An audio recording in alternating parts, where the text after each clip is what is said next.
Well, good morning, everybody, including Mr. Wheeler's dad. Welcome to the Hangout. Adam Jenkins, Gareth Wheeler, and Oliver Platt with you this morning.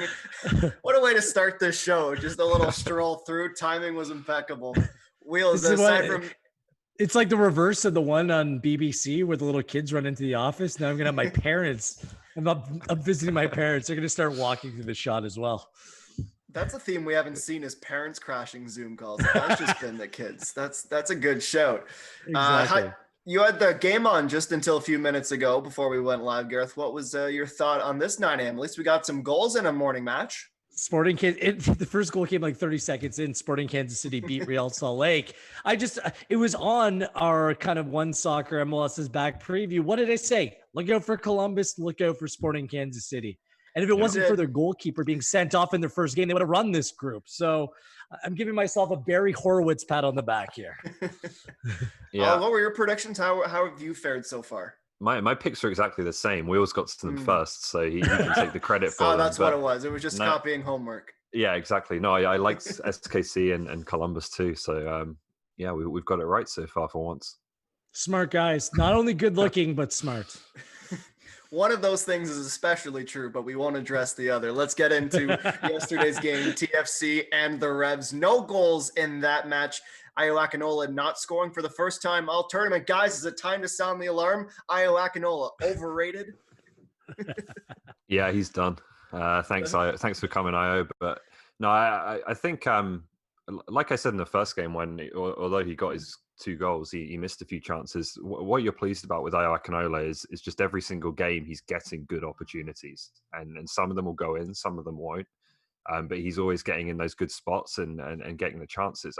I think you can see that he's much more confident on his right foot than his left, and I think that's an overall kind of trend for this TFC team. They are a lot more dangerous down the right hand side, I think, with Pozuelo and Piatti than they are down the left. And I think perhaps we saw New England play to that and, try and tighten up their left-hand side and close those gaps and make TFC play a bit more down their left.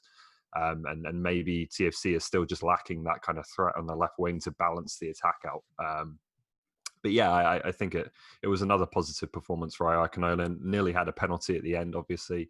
The finishing can improve, but the chances are consistently there, and that's what you want to see.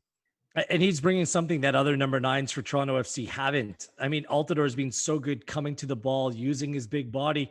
But every time, Ollie, you see Ayo looking to play off that back shoulder, try to get in behind the back line. And in a radio interview yesterday, Greg Vanney said that he thinks that Ayo playing up top as a 9 could be a 25-goal scorer in Major League Soccer. Big claim. That is a huge 25. That's a lot of goals. That's Sebastian Giovinco territory. So I don't know. Maybe the hype train is rolled a little bit out of control. But again, Matt Turner came up with a big save yesterday on him, and he held off another defender in Kessler. And the goalkeeper made a good save, but he put in work defensively as well. There was back-to-back corner kicks when TFC was up against in the first half, and he put in some work defensively as well. So overall, I mean, that's got to be the biggest positive for Toronto FC in this tournament thus far. And that even goes ahead of winning the group, as crazy as that sounds. Yeah. Speaking of Turner, staying in the goaltending vein, Alex Bono getting the shout last night, starting in goal for TFC. Looked good, but obviously keeping the clean sheet. But I would expect to see Quinn Westberg back in for the knockout stage, Ollie. Yeah, I think Bono's done well whenever he's come in for the past year or so, really. I think he did well in the Canadian Championship last year. It's just a case of you can't argue with Quentin Westberg and the way he's playing right now. I think he's been one of the best goalkeepers in MLS. He seems to be really well liked and a bit of a leader in the locker room as well. So he's been just a fantastic signing for Toronto FC, and that's keeping Alex Bono out of the lineup, despite the fact that Bono's, obviously won an MLS Cup and played pretty well lately. So you do have to wonder what the future holds for Alex Bono. You would think Q's got a few more good years left in him at least, and I don't think a goalkeeper of his caliber can be, satisfied sitting on the bench. And there's a lot of teams in this league that I think could use him. So that's something to watch. Obviously, the disrupted season could maybe have slowed that down a bit, but you do wonder what the future holds now. He's 26 years of age, Alex Bono. That's his first clean sheet since Alejandro Pozuelo's first game. I mean, that's well over a year. That's 15, 16 months now. Simply put, he has to play. He's good enough to be a number one in this league. He won an MLS Cup. He was pushing towards a U.S. men's national team call-up as well, and there was interest abroad. It seems like in that 2018 season when Toronto FC struggled, after the CONCACAF Champions League, when Bono was great, there was a little bit of a dip in confidence, and I think it started with the ball at his feet and kind of led into other parts of his game. But I like to see a confident goalkeeper like he was yesterday, because to your point, he is good enough to be a number one in Major League Soccer. My understanding, there wasn't a whole lot of interest around the league. Just in Major League Soccer, for whatever reason, they don't put a priority on having, on finding that number one goalkeeper unless they come at a very good price. It's just the nature of the salary cap league. So I think he got pinched by that. But performances like this and question marks elsewhere as you look around the league, there might be some more interest drummed up in Bono. And I know that TFC would hate to lose him. Goalkeeping coach John Conway is a huge fan. I think there's a lot of people around the club that are big fans of Alex Bono. It's just Quinn Westberg played so good at the end of last year. It kept Alex out of the team, and it's going to be interesting to see how things play out. But you're happy for the player because he's certainly good enough to play on a week-to-week basis. Yeah, that contract's a tough one, right? I think he's at nearly 400 grand on his latest deal. Westberg was a bargain last year, but he's signed a new contract, so that, he's going to be more, his value is going to be more reflected in that new contract. So I don't think TFC can carry those two players forever, but it also makes it more of a challenge to trade Alex Bono, as Will said. Good problem to have, having two goalkeepers that should be getting starts, especially when you consider another Canadian club, Vancouver Whitecaps, who are hurting for a goaltender right now. We'll get to that a little bit later. Staying with TFC, and speaking of players who returned to the pitch last night, yesterday morning, I guess. These morning games really throw me for a loop still. Jozy Altidore seeing his first minutes of the tournament. What do we think of his performance, and what do we expect his role to be the rest of the way as they try and balance that Akinola and Altidore combo wheels?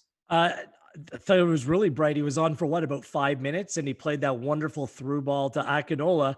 Then a few moments later, he played the ball in the area, which looked like it hit the New England Revolution defender in the arm and could have drawn a penalty. So look, he's going to be influential. He is one of, if not the top striker in all of Major League Soccer. I mean, that number 9 role is his, but it's about managing his body, making sure that he doesn't have to play every minute of every match. So I think it's going to be a little bit of a work in progress bringing him back into the team. But if you have Akinola playing the way that he is, and you're bringing on Altidore for the final 30 minutes of games, like you're seeing in MLSisBack, the way it plays out, those substitutions can be so impactful. So I think it puts TFC in a good spot. And just really quickly, there's one thing to think about if you're Toronto FC. To Ollie's point, I think the weakness in the team, if there is one, is down that left-hand side. They're getting very little production from the likes of Endo and De Leon. And I think there's a lot to like about both players, but neither of them is a left winger. And they need someone to balance Piatti, who's playing down the right, someone with more speed, some more cutting edge to get him behind the back line. And it might be at some point Erickson Gallardo. It might be. He hasn't produced yet. It might be Jacob Schaffelberg. He's very young. He needs experience. He's not a finished product. So that's the one area of the field you're like, they don't. If Greg Vanney wants to play the Man City style, Ollie, they don't have their Raheem Sterling. No, they don't have the Leroy Sané. They have the Bernardo Silva playing down the right, but they need that player down the left to balance things. And until they get that, I don't think that their attack's going to be what it can be until they find that player. Yeah, I think by and large, it's been, probably one of the really positive things with TFC is they've been able to roll out much the same 11 in 3 games in very, a closely congested schedule, and the players have come through it. Michael Bradley's played basically every minute and looked good. And, that was one of the questions we had was whether this TFC team that's had some injury problems and has some older players could handle the constant games and the heat and things like that. And they have done. Now, on the other hand, I maybe would have liked to have seen a couple of more different options that they have in their squad that, could play that left wing position and maybe 1 or 2 other roles. We did see, Noble Akello come on in midfield, which was nice. But I look at Gallardo, I look at Jaden Nelson.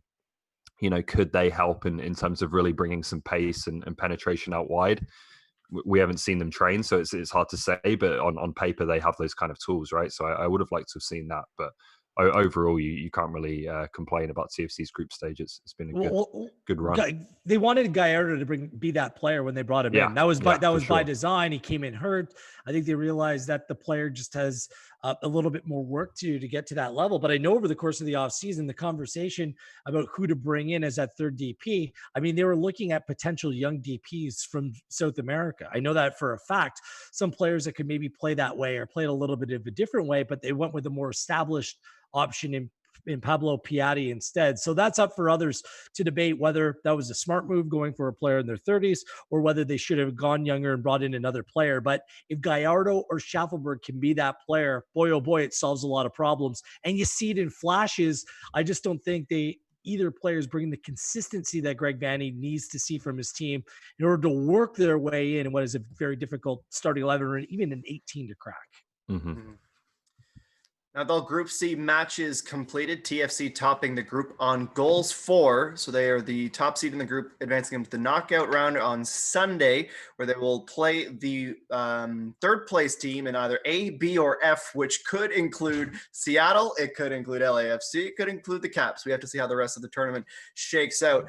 But a quick thought on the prospects heading into the round of 16. I mean, that's now 15 games unbeaten in the regular season for Toronto FC, and looking like they could be one of the favorites of this tournament as we head into the knockout stage. They could be. Like Columbus looks very good, as we mentioned.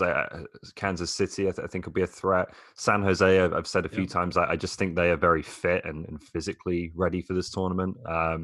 And you can't rule out LAFC, even though their defense looks a bit shaky right now. You know, they have so much talent and a great coach in Bob Bradley. But I think TFC are right up there. I think we still see, you know, some of the same issues we saw at the end of last year, where they're a very difficult team to beat, but they don't necessarily punish teams for the control they have at times. And again, that comes down to maybe getting more out of the left-hand side and things like that. But they look good. We know that TFC are very accustomed to tournament football. They've answered some of the questions about their durability and their ability to handle the schedule, as I said. So they're right up there and right in it as one of the favorites. Yeah, that's the thing. That's the thing. Knockout football, this team, who's been better over recent years? The Seattle Sounders, a team that they could play next. Yeah. I mean, that's about it in terms of, you know, established groups. And this is a veteran, experienced team. And remember, they're not going to be playing at 9 a.m. anymore. The only team in the tournament that played 2 games at 9 a.m. They're going to be playing Sunday night. They get that extra day of rest. I think that bodes well for Toronto FC. If I'm across Major League Soccer, I do not want to play TFC. Very good shout. Let's chat some Montreal Impact now, getting the win last night, keeping their tournament alive, 1-0 over DC United. Let's start with Safir Taider, who got the lone goal in the match off of a good deflection that finally gave Montreal a positive bounce. Thoughts on the Quebec outfit last night? Who impressed you? Start with you, Wheels. Thierry Henry impressed me because that was the biggest question heading into last night. Would they play some sort of formation that made sense? Yes. A 4-2-3-1 or a 4-2, you know, some variation of it. I know that the Kyoto and Arudi were both playing kind of up top with Boyenne behind. So it could be like a 4-3-3 in a way, but yes, it made sense. No Piet on the right, no Chaume on the right. Zachary Brault-Guillard played out there. I thought he played very well.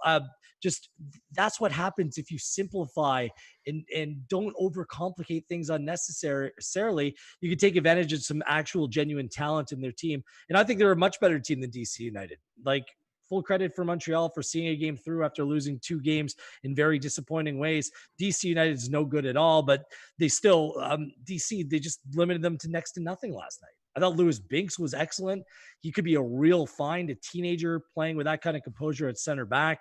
I still have questions about Piet roaming forward. So whenever I see him as the advanced midfielder, I'm like, what has happened? Like, he just needs to stay back in his number 6 role. But overall, I think that if he builds from that structure, heading back into an MLS regular season, Thierry Henry has something there, and the Impact will be a playoff team inevitably. Yeah, I think the really good news for them, and it was DC United, who, as we've said, aren't the most dangerous attacking team in the league by any stretch. But the really good news for me was that they played the back 4 and they looked like it would hold up. You know, I think Henry had some reservations about, you know, changing from a back 3 where you have that insurance player in the center of defense. But they went to the back 4 and it worked and they looked comfortable. Further forward, still some questions. You know, as Will said, Piet just looks so uncomfortable in those positions higher up the field. I think Wanyama could help if he's given more license to get forward and link up with the players in front of him. He's been quite restricted to that holding midfield role. And the attack, I've been really impressed by Kyoto and his work ethic and how he's played, but not enough going on around him. Bojan has been disappointing for me. Aruti, I know he had a hot start to the season, but I have my doubts if he's really a starting caliber player in the league anymore. So there's work to be done up there, but you can certainly say from the Impact's perspective that, every game at this tournament, I think they've got a bit better. And Thierry Henry seems to have learned a bit more about his players and the system that suits them. So it's been a positive tournament overall for Montreal, and hopefully it continues. Bojan is the key, though. Yeah. I mean, he had a player of his quality, his pedigree needs to be more influential. He drifts in and out of games, and I just don't know if they found the right spot, the right role for him, or perhaps the player is unwilling to take it. Sometimes it's not all of the manager, it's on the player as well. He needs to be willing to be the focal point of the Montreal Impact attack. And you see it in glimpses, but for me, like Ollie said, just not nearly enough. He needs to be better. Yeah, I'd add Tidare in there as well. I know he scored 3 goals, but I don't think he's been as consistently influential as he can be. And a lot of the time, you see him drifting out to the left-hand side, and he's kind of marooned out there. I don't know if that's a tactical instruction, but those 2 guys for me should be, through the middle, the center of Montreal's attack. Yeah. Just want to get a quick word. I can't imagine there's going to be much debate on this one, but has anyone seen a replay or a thought process into an explanation how Felipe was not sent off for that tackle on Wanyama last night? Because I scoured Twitter, as I like to do anytime there's a bit of controversy, and I didn't see a single thing that changed my perspective. I can't believe the analysis within the game, they were saying that he shouldn't be sent off. I'm like, especially with a player with a reputation, referees generally watch the other games and know the players that they're playing against. Felipe did something very similar against Toronto FC. So he got away with it twice over the course of the tournament, which makes it that much more egregious. I know that Wanyama was going down, but that was a clumsy late challenge and he should have been sent off. But the referee, it's like the whole fact that you can't, do double jeopardy, give him a yellow card and let himself off the hook. So VAR can't review it. It drives me in those situations. Just take a breath, let it go to VAR, get the word in your ear. Then you can react to however you deem best. So the referee didn't do a good job with it last night. And, it kept DC United in the game, really. They lose Felipe. I don't think they're coming back with a man down for a second time in MLSisBack. So disappointing. Felipe, over the years, he's known and he's committed many dirty challenges. That was dirty. That was dirty, and he should be called out for it. Yeah, well, I've got to be careful on this one because for reasons that are unclear to me, Felipe followed me on Twitter a few days ago, and not to question my journalistic integrity, but you don't want to be in Felipe's bad books. But no, yeah, I struggle to see how that wasn't a red card, and the use of VAR throughout this tournament has been a little confusing at times. Things being reviewed that just haven't needed it, and fairly egregious challenges and errors just not getting looked at all. So still a lot of work to do to convince me that VAR is a positive thing for MLS. Especially when one of your marquee signings for the year, and Victor Wanyama, comes over and it doesn't feel protected by the officiating. I think that has to raise some questions as well.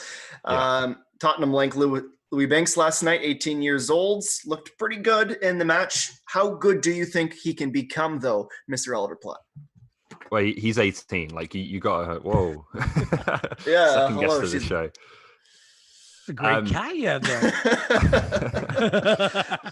I know. You can tell we've been locked inside our homes for far too long. Even the animals are going a little bit crazy. But sorry about Binks, that. agile like your cat there, Adam. Yeah, really shot across the screen there.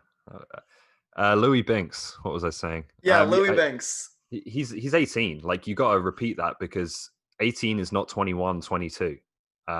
It's a really young age to be a regular first team player, especially for a central defender. I don't know how long the list is of players that age who have made a sustained impact in that position in MLS, but it can't be long. So I think this kid has real potential. It's one of those ones where you're not exactly sure how it happened that a Tottenham, youth player ends up joining the Montreal Impact at age 18, but it looks like a great pickup for the Impact, and for him to be starting reliably starting at that age is really, really promising for his future. And with, playing with a player that's double his age and then some. Yeah. I mean, it's such an interesting dynamic that the Impact center back situation has, but that's what they need. I mean, the really good Impact teams of the last 5 years, they're always solid in the back, right? They're always difficult to break down, and this Impact team is going to have to be the same in a lot of ways. And everything that I've seen from Binks has been a massive positive. So good on the player and good on the Impact for finding that talent. Mm-hmm. One last quick point on the Impact before we move on. Obviously, the tournament's still up in the air. The win last night, just making sure that they weren't eliminated last night, but they still need some cards to fall the right way for them. Assuming those cards do fall in this tournament, based on the progression we've seen from Henry and the side in general, Gareth, how far do you think this side can go? I don't think they're ready to win right now. It looked like Zachary Broguillard was carrying something. He went up with a hamstring injury, but it was wrapped up pretty significantly. So that might explain why we saw the likes of Piet and Shome playing on the right-hand side earlier in the tournament.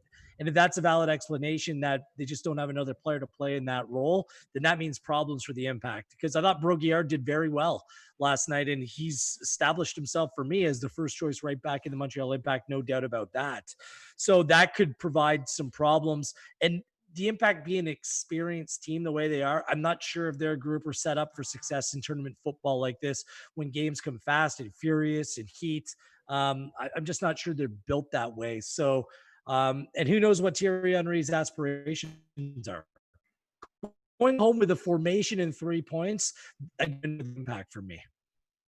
Yeah, I think just to have a fourth game is a win for the Impact at this tournament. Every game, as I said, they've got a little bit better, and I think the matches are helpful for them right now. So I think they'll be happy to be staying for one more if they do get it. In terms of the right back thing, Broguillard will be a loss. I would much prefer to maybe see Jukka Raitala just switch over and fill in on the right than Shome and or Piet though. So we'll see what happens there. But I don't see them going through, but another round. But I think it's been a positive tournament for the Impact overall. Right, so we'll get to Vancouver just before we say goodbye today. But before we move on to them, I want to talk a little Canadian international news. Jessie Flemming, after her career with UCLA, signing a big contract today, joining the 2019-20 Super League champion Chelsea. A very impressive signing for her, especially just coming out of UCLA. 77 caps already at 22 years old. Pretty astonishing. Ollie, what do we think of the move for Jessie Flemming and for Canada soccer as a whole? I think it's a great move. I think it's the perfect balance between going to a team with some world-class players and real intent. They've got a good manager in Emma Hayes. They've signed Sam Kerr recently, which is obviously a massive statement signing for that league and for Chelsea.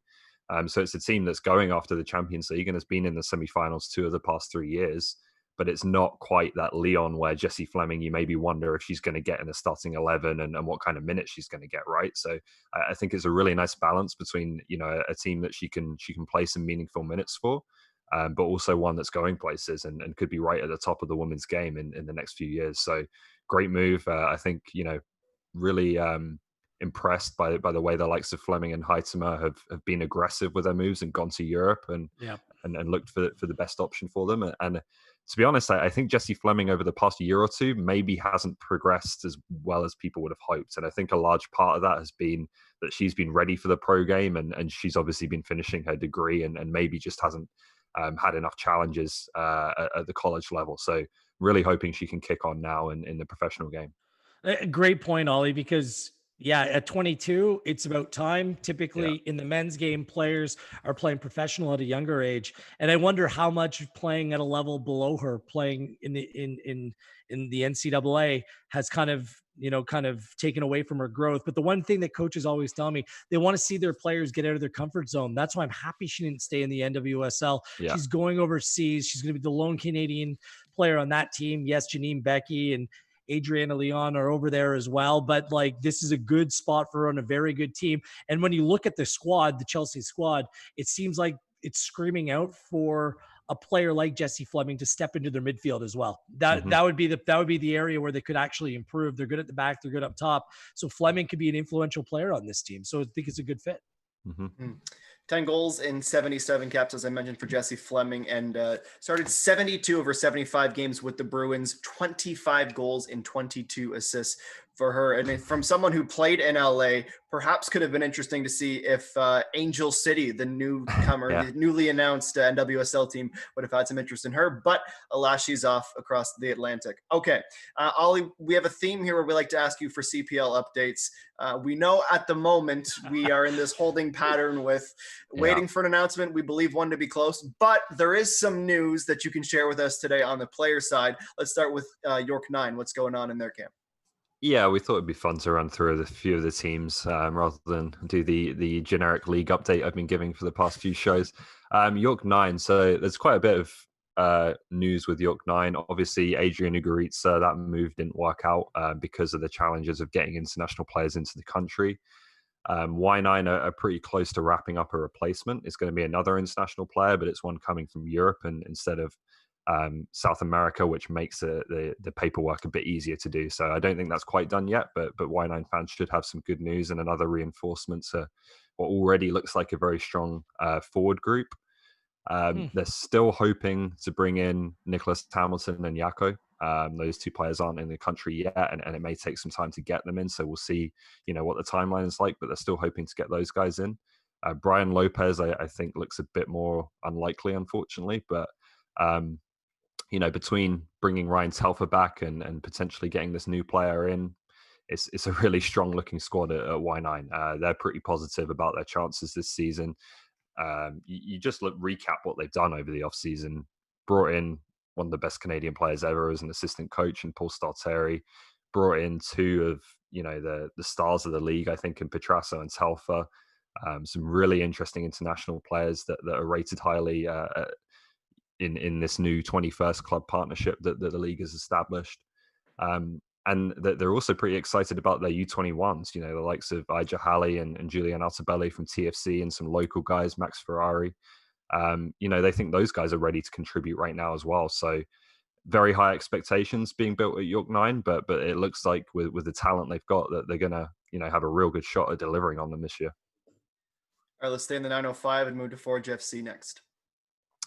Yeah, so Forge, I think Marty Thompson of CanPL.ca mentioned this on Twitter yesterday. Forge has a new signing of, a pretty substantial signing coming in, a Canadian international, a player who's been in demand, I think, around a few clubs this offseason. So it's a good addition for Forge. And, the rich get a bit richer, and I think it's going to open up some interesting possibilities in Forge's lineup. So they had to put a couple of international signings on hold just because, again, of the same challenges everyone is facing.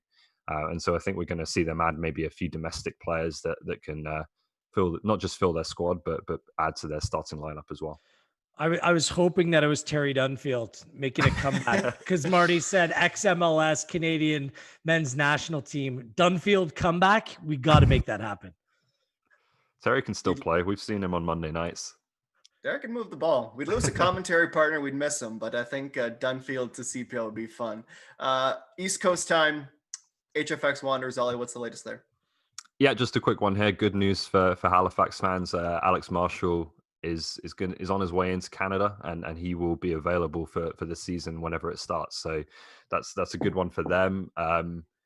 He's an interesting player because he's been capped by Jamaica, I think 12 or 13 times. So he's a player of some repute and has established himself in the Caribbean. That there are people around the league who think I hadn't really looked at him at quite this level, but there are people around the league who think this could be one of the best players in the Canadian Premier League. They are really excited about how good he could be. And you add him to Akeem Garcia and the other guys that Halifax have brought in up top, Yoa Morelli as well. And that could be an exciting group for Wanderers fans. And finally, some news from Valor FC. They announced their captains for the upcoming season. I believe it was yesterday or the day before, Carrera and Fordyce. What else can you tell us there, Ollie? Well, nothing new here. We're just going to discuss a little bit. I think one of the interesting things to watch with Valor this season is they've gone down the route, as Cavalry have a little bit, of trying to pick up some guys who were in the league last year, but maybe didn't show what they wanted to show and are getting a second chance. So you look at Shakib Hassine, he had a lot of injury problems. I think he showed well for Halifax when he did play. So it'd be interesting to see what he can do. Austin Ricci's another one who, again, a lot of people around the league like, but he didn't really get many opportunities for Y9.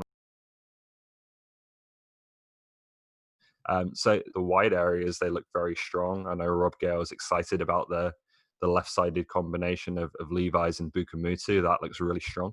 The question is, can they find, a couple of rough diamonds down the spine of the team? Sean Hondo and Ricci at centre forward, Hassan at centre back, guys like that. What are they going to get out of those guys? And I think that will decide what kind of season Bala has.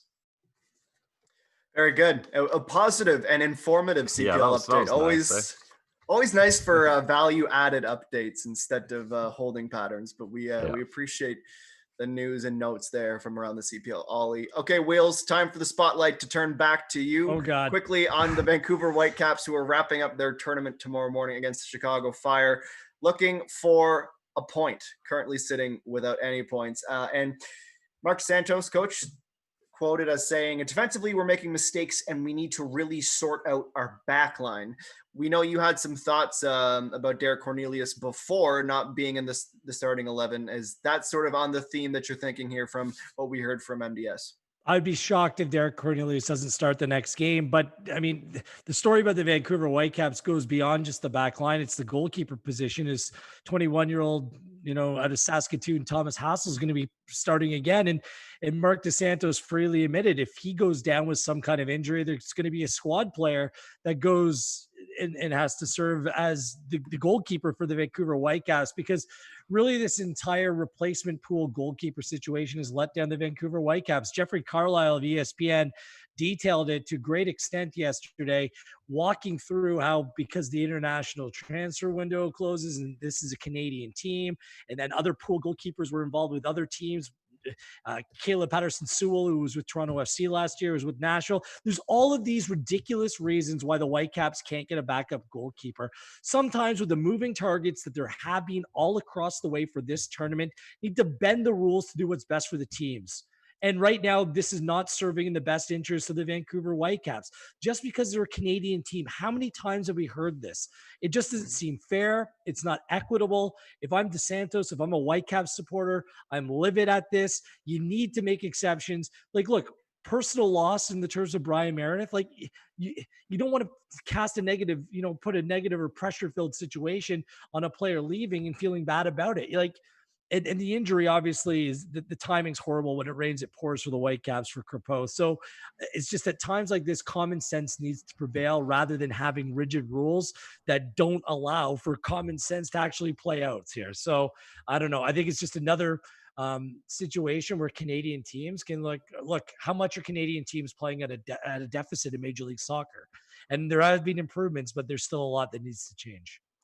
You can correct me if I'm wrong here, because I haven't read that article, but is this an MLS problem or is it a FIFA problem? Because I was assuming that because this pool goalkeeper sat on the bench for Sporting Kansas City, FIFA won't change his registration to another team because they're outside the transfer window. Is that what's going on? I think it is, but I think it was also because they're a Canadian team playing against an American league. I believe it's the international transfer certificate. Oh, I see. Okay. So it's again, there needs to be. It's a different scenario. It's kind of, what Welsh teams play in the Premier League. Yeah. Apparently that border doesn't matter, but this border between the Canada and the US does. So that's the way that I understood what Jeffrey Carlisle was saying, and just added that other wrinkle into an already difficult scenario. And if that's the case, bring in more pool goalkeepers. You have 24 teams playing simultaneously at once in a difficult situation. Yeah, it's a tough one, right? And you just hope that Hassel doesn't succumb to any sort of setback, or if not, you might see Derek Cornelius playing goalkeeper. Finally got him into the 11 that way. Ollie, anything to add on the Whitecaps before we say goodbye today? No, I think that sums up nicely. Massive opportunity for Thomas Hassel. Good luck to him. Obviously, he's a young player and a young goalkeeper going into a relatively pressured situation. So hope the best for him. And yeah, I'd hope we can see an improved performance from the Whitecaps to exit this tournament, if it is their exit. Always good to get some Saskatchewan content into these shows whenever we can as well. So yes, congratulations to us all. And gentlemen, Levis and Hassel. So that's two Saskatchewan references in one show.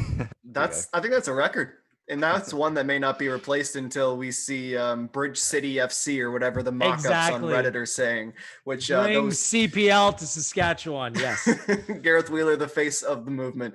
Gentlemen, thank you very much for your time today. Wheels, enjoy the family time as well up at the cottage. I think that's where it is, right? You're up at the cottage? Up at my parents' place. I actually came up here on the weekend and I haven't left. I think I'm actually getting kicked out today after Manchester United proves victorious over West Ham. Yeah, that sounds like a dicey family situation. Our thanks to producer David and Armin as well, and Ollie for the CPL update. If you haven't already, before you click out of the video, hit that subscribe button if you haven't already. It's free and it helps us out a lot. Like the video as well if you liked it, and share it with a friend. Stay safe, stay happy, stay positive, and we will talk to you real soon on the OneSoccer Hangout.